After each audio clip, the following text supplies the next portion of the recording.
Hi, my name is Polly Swindle. Let me ask you a question. How many of you guys use plastic in your daily life? I can't see you, but I assume majority, if not all of you, raised your hands. You might be asking, Polly, why does it matter if I use plastic? Everybody uses plastic. I'm here to tell you it matters. And you want to know why? Because according to Shani Mambra, roughly 12.7 million tons, 12.7 million, is dumped into the oceans each year.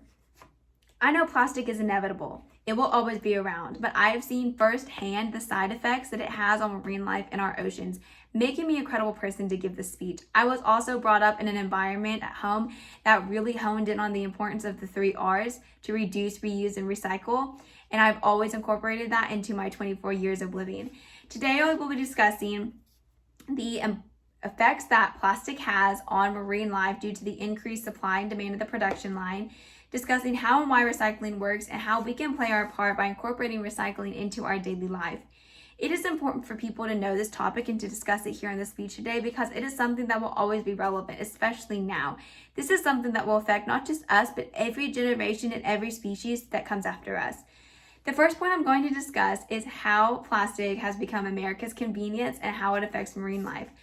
Plastic isn't biodegradable, so that means that it cannot be broken down by another organism and it cannot break down itself. Plastic is essentially a synthetic product. So ever since its development, plastic has been an issue. My father taught me from a very young age that it's important to cut the rings that Gatorade and other bottles come in because those rings can cause birds or any other animals to get their feet stuck in. Let's specifically talk about seabirds. Because plastic doesn't just affect your general marine life, it affects everything around it. According to READY, plastic waste will kill up to 1 million seabirds per year. You might be asking how. Seabirds ingest plastic and the plastic swells them and it makes them feel like they're full, but they're not. So they essentially starve to death because they cannot decompose that plastic in their belly. Sharks and dolphins are also affected by plastic because they're a secondhand smoke effect. So they might not directly ingest plastic, but they are ingesting their prey, and their prey more than likely has ingested plastic as well. So they suffer the effects as well. Plastic percentage grows each year. It's important to remember the mindset my parents taught me and that I would like to share with you guys.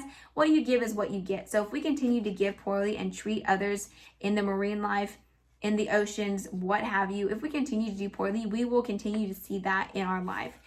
According to Ritchie, 5,800 million tons of plastic has been created and discarded since 1950. Since 1950, only 9% of that 5,800 million tons has been discarded properly. Now that we've discussed all of the effects that plastic has on marine life, the next thing I'm going to cover is recycling and why it works, but most importantly, how it works. No matter how big or small an act is, recycling matters. Recycling will only do good. There's no way that recycling can create a bad situation, even if you think it can because it's a small act. All of the small acts build together to bring a total big grand finale act. Remember that it's important to look at the bottle of the products, whether it be glass, cans, aluminum, what have you, plastic. Everything will have a number according because each product needs to be discarded according to their number. So I love that social media is offering resources and I can also share how to do recycling and what the products mean and how to share and why it's important to live toxin free. Marine life needs our help, but not just marine life, our health. So I suffer with chronic Lyme, endometriosis, liver issues, and it's important for me to have my toxin level reduced to barely minimum. And so should you, even if you don't have a chronic disease. Because according to Andrews, plastic contains toxins such as lead, mercury, and cadmium. And these elements also create metal toxicity. And so many people suffer with metal toxicity that they don't even know it because they wouldn't think that plastic has any toxins in it, but it does. Now that we've discussed recycling in depth, we can move to the fun part and discuss how we can play our part. So how can you do that? I love to use reusable bags. So everywhere I go, I carry my reusable bags. I have bought lots from Natural Grocers. They sell them for 99 cents and they are created from other reusable products. You can take any type of shopping bag you have. Anything you can take that's not plastic to help cut down the plastic at the grocery store is a great way to replace that. I love wool dryer balls. They replace fabric softeners and any type of dryer sheet. I love metal straws. They replace plastic straws. These are all great gift ideas as well coming into the holiday season that you can give to friends and family that are easy steps to kind of get them started on how to reduce the plastic production and the waste that we are creating. Be informed. Tell your friends and family. Always make sure to keep up with the news and be present. Don't just do your part and then kind of forget about it. Always continue to be present and carry on this throughout your whole life. Oceans are becoming plastic soups. Remember that. According to Simmons, it's estimated that 120 grams of plastic is floating around 1 kilometer of the ocean per day. Always remember that just doing a little bit can make a huge difference in the end. To sum it up, it's extremely important to know the effects that plastic has on marine life due to the increased supply and demand in the production.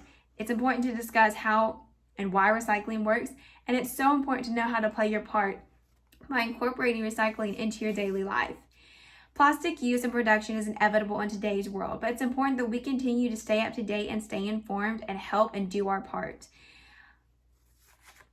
We all want to make a difference. We all want to be a light.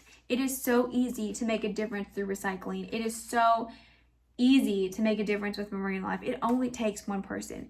Get out there, be a light, talk to your friends and family. The holidays are coming up. Give the gift of a reusable grocery bag, a reusable straw, wool dryer balls.